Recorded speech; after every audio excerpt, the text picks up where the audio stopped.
Good morning everyone. Solution गुरु T की law channel में आप सभी का मोस्ट वेलकम है और मैं हूँ एडवोकेट प्रतिज्ञा Sisodia.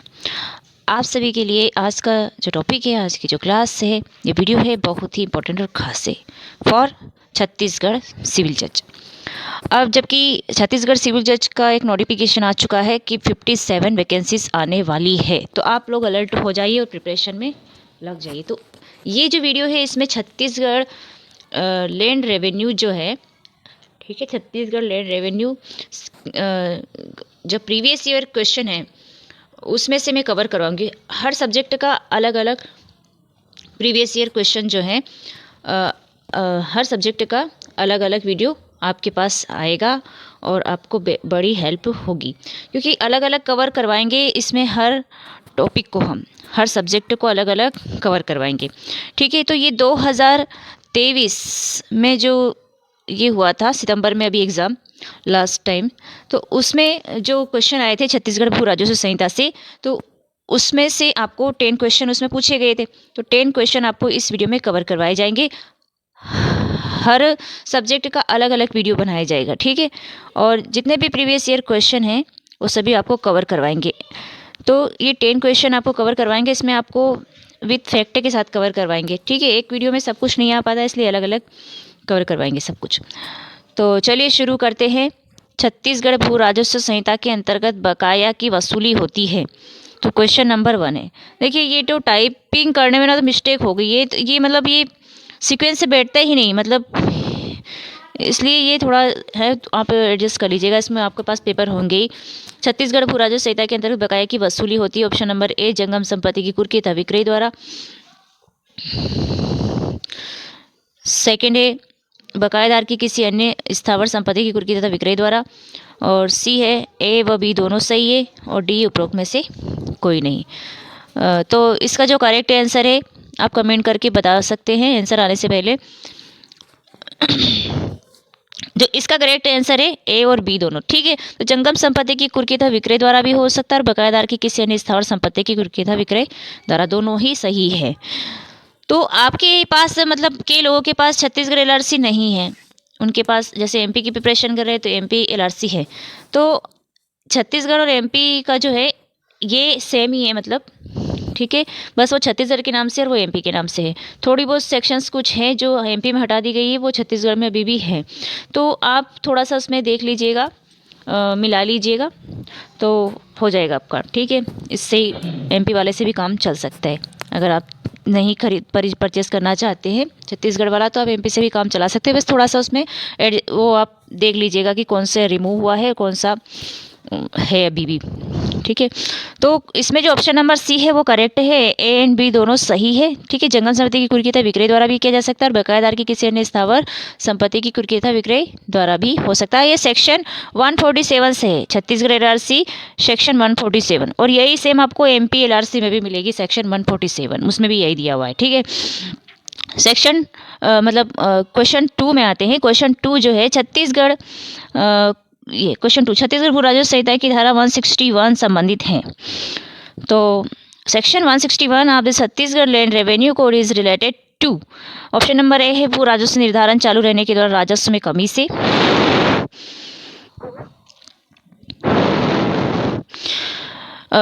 Reduction of revenue during the currency of land revenue assessment.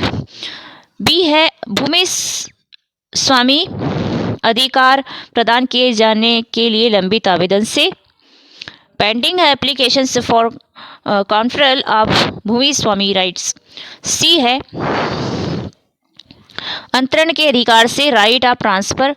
Option number D उपरोक्त में से कोई नहीं, नन ऑफ दी अबव। तो इसका जो करेक्ट आंसर है ऑप्शन नंबर ए, ठीक है। Option number A correct answer है। क्या है? भू राजस्व निर्धारण चालू रहने के दौरान राजस्व में कमी से, reduction of revenue during the currency of land revenue assessment, ठीक है। ये है इसका आंसर। अब क्वेश्चन नंबर 3 पे आते हैं। छत्तीसगढ़ भू राजस्व संहिता 1959 के अंतर्गत उपखंड अधिकारी द्वारा पारित प्रत्येक मूल आदेश की अपील की जा सकेगी। Under the Chhattisgarh Land Revenue Code 1959, of appeal can be made for every original order passed by sub-divisional officer 2. तो ऑप्शन नंबर ए है कलेक्टर बी है बंदोबस्त आयुक्त, सॉरी, बी है आयुक्त को, सी है बंदोबस्त आयुक्त को और डी है राजस्व मंडल को। Collector, commissioner, settlement of commissioner, board of revenue. तो इसका जो आंसर है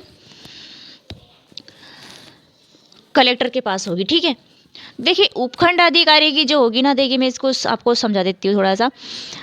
ये जो कलेक्टर के पास किसकी होगी, उपखंड अधिकारी ने पास किया है तो कलेक्टर के पास होगी। ठीक है, उपखंड अधिकारी की कलेक्टर के पास होगी, और कलेक्टर ने पास किया है तो कहाँ होगी, कलेक्टर ने पास किया है तो आयुक्त के पास होगी। तो ये कहाँ दिया हुआ है, सेक्शन 44 के 1 में क्या दिया हुआ है, सेक्शन 44 के 1 में तो दिया गया है उपखंड अधिकारी के द्वारा पास किया गया है तो कलेक्टर के पास होगी। और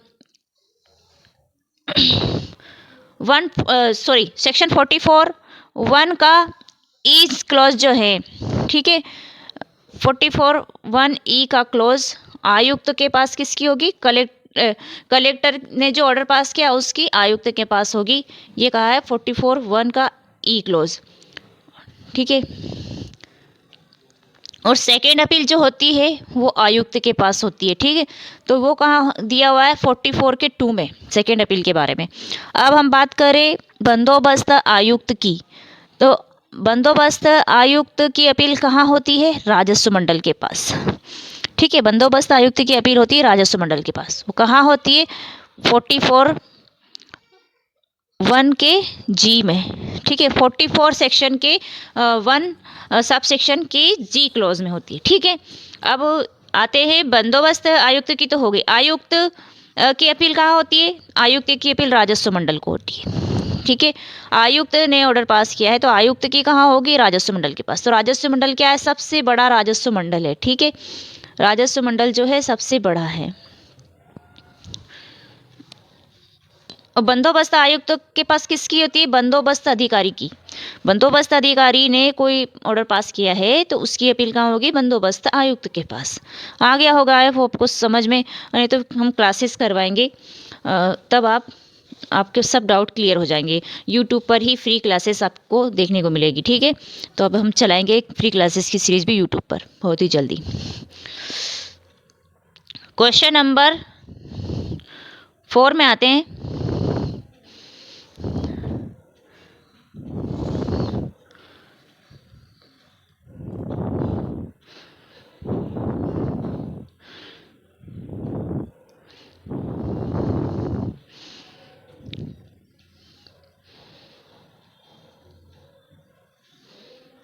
क्वेश्चन नंबर 4 में आते हैं। एक तो इस तरह से हो गया ना तो कुछ समझ में ही नहीं आ रहा क्या है। क्वेश्चन नंबर 4 में आते हैं, छत्तीसगढ़ एलआरसी के अंतर्गत बंदोबस्त की अवधि से कम नहीं होगी। तो ऑप्शन नंबर ए है 10 वर्ष, बी है 20 वर्ष, सी है 30 ईयर्स, डी है 40 ईयर्स। तो कितने कम की नहीं होगी, under the Chhattisgarh limited code the term of settlement shall not be less than. Option number A 10 years, B है 20 ईयर्स, सी है 30 ईयर्स, डी है 40 ईयर्स। तो इसका जो करेक्ट आंसर है वो है 30 ईयर्स। ठीक है, ये दिया है सेक्शन 85 में। ठीक है, ये सेक्शन 85 में दिया है, इसका करेक्ट आंसर जो है 30 ईयर्स है। ठीक है, ये है इसका आंसर, और ये दिया है सेक्शन 85 में। ठीक है, सेक्शन 85 में दिया हुआ है। क्वेश्चन नंबर 5 में आते हैं। छत्तीसगढ़ एलआरसी के अंतर्गत कोई भी व्यक्ति हक संबंधी जानकारी देने में उपेक्षा करने पर अधिकतम की शास्ति से दंडित किया जा सकेगा। कितनी पेनल्टी लगेगी उस पर, अगर कोई जानकारी नहीं देता है हक संबंधी, उपेक्षा करता है, नेग्लिजेंट रहता है, तो क्या उसको फाइन भरना पड़ेगा, क्या पेनल्टी भरनी पड़ेगी मतलब उसको।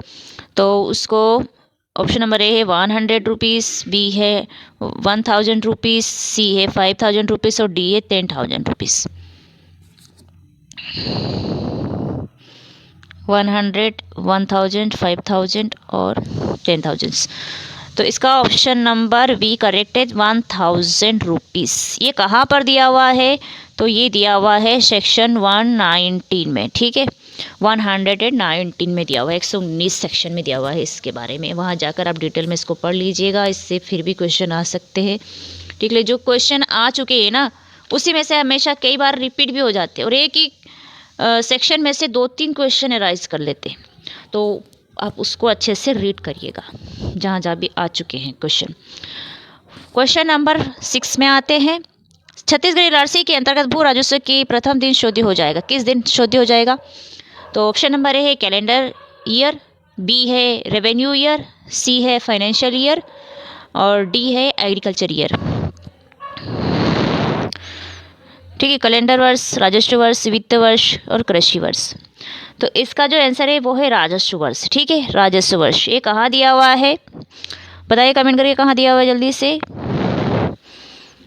तो इसका जो आंसर है वो है राजस्व वर्ष। ठीक है, तो छत्तीसगढ़ भू राजस्व संहिता के अंतर्गत भू राजस्व वर्ष के प्रथम दिन शोध्य हो जाएगा, दिया है सेक्शन 140 में।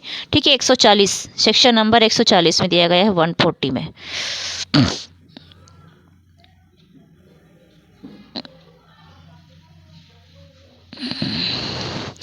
टाइम की कमी की वजह से ना ये थोड़ा जैसे इस तरह से हुआ है काम में, जल्दबाजी की वजह से, क्योंकि बहुत दिन हो गए हैं वीडियो नहीं आ पा रहा है, तो कई लोगों के कमेंट्स आते रहते हैं, तो इसलिए जल्दबाजी में थोड़ा सा कर दिया मैंने कि चलो शुरुआत तो करते ही हैं, कंटिन्यू बने रहेंगे। क्वेश्चन नंबर 7, छत्तीसगढ़ एलआरसी कहा गया है 7 को, यहाँ पे कुछ समझ में नहीं आ रहा ना, आप लोगों को भी नहीं आएगा। Chhattisgarh question number 7, Chhattisgarh LRC के अंतर्गत बंदोबस्त चालू रहने के दौरान किसी भूमि के संबंध में राजस्व कम कर सकेगा। ऑप्शन नंबर ए उपखंड अधिकारी, बी है बंदोबस्त अधिकारी और सी का गया, सी है बंदोबस्त आयुक्त, डी है कलेक्टर। तो इसमें है सब डिविजनल ऑफिसर है नंबर, बी है सेटलमेंट ऑफिसर, सी है सेटलमेंट कमिश्नर और डी है कलेक्टर। तो इसका जो है ना, किसी भूमि के संबंध में राजस्व को कम करने का जो पावर है वो है कलेक्टर के पास। ठीक है, वो कलेक्टर के पास है, ये option number D is the correct है, कलेक्टर के पास ये पावर है। और ये दिया है सेक्शन 161 में। कहाँ दिया हुआ है? सेक्शन 161 में दिया हुआ है। 161 में जाके आप पढ़िएगा इसे अच्छे से। ठीक है, अब आता है क्वेश्चन नंबर 8 पे आते हैं। क्वेश्चन नंबर 8 है, छत्तीसगढ़ एलआरसी के अंतर्गत एक से अधिक भूमि स्वामी होने पर विभाजन हेतु आवेदन किया जा सकेगा। कहाँ पर किया जा सकेगा विभाजन का? तो ये land revenue code, when there are more than one भूमि स्वामी each application for petition may be made to. तो पार्टीशन के लिए ना, पार्टीशन के लिए किया जाएगा। ऑप्शन नंबर ए है राजस्व मंडल को। भाई पार्टीशन के लिए क्या सबसे ऊपर जाएंगे राजस्व मंडल के पास? नहीं जाएंगे, ये तो गलत है।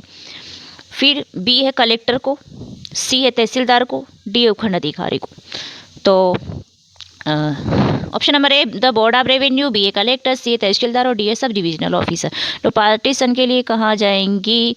तो ये जाएंगे हम तहसीलदार के पास। ठीक है, तहसीलदार के पास तहसील स्तर पर जाया जाएगा कि पार्टीशन का है, इसलिए कोई अगर अपील करना हो तो वो उसके लिए हम ऊपर की इसमें जाते हैं, लेकिन यहाँ पर ही जाएंगे हम तहसीलदार में, सबसे निचले स्तर पर। ठीक है, अब option number C is the correct है। क्वेश्चन नंबर 9 में आते हैं। क्वेश्चन नंबर 9 है, छत्तीसगढ़ एलआरसी के अंतर्गत मोहरूसी कृषक के अधिकारों के न्यागमन संबंधी प्रावधान है, जबकि ये हटा दिया गया है। ठीक है, फिर भी इसमें से क्वेश्चन आ गया है, तो मतलब कहीं ना कहीं आपको एक बार रीड जरूर करना है, किसी न किसी चीज़ को पर ध्यान में, नॉलेज में जरूर लाना है कि भाई किस चीज़ में कहाँ क्या दिया था, जिस चीज़ को, जिस सेक्शन को रिमूव कर दिया गया है उसमें चीज था क्या उस सेक्शन के अंदर। सिर्फ आप हेडिंग भी अगर एक बार रीड कर लेंगे तो आप आंसर लगा सकते हैं, आपका गलत नहीं होगा। तो ये बहुत सारे बच्चे पढ़ के नहीं जाते हैं कि भाई ये जब रिमूव हो गया तो इसमें से नहीं आएगा, लेकिन इसी में से पूछ लिया गया। ठीक है, मोरूसी कृषक के अधिकारों के न्यायगमन संबंधी प्रावधान। तो ये जो मोरूसी कृषक वाला है ये 185 से 202 तक दिया है। ठीक है, 202 तक।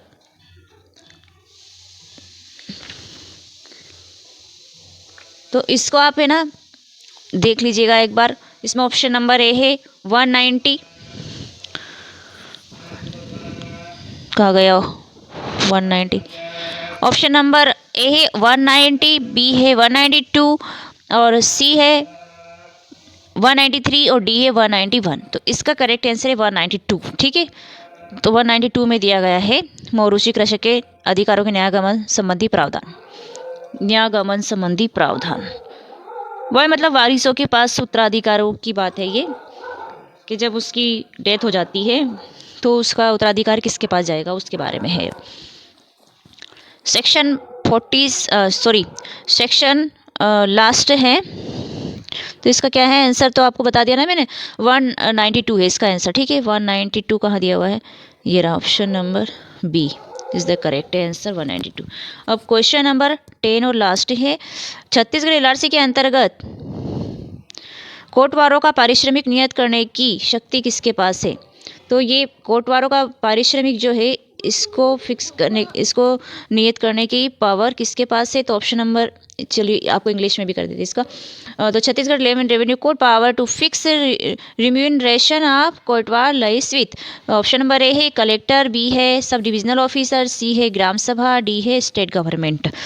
तो इसकी जो पावर है ना वो इन सब किसी के पास नहीं है, क्योंकि कलेक्टर के पास नहीं है, ये कलेक्टर के पास किसकी है, तो पटेल की है।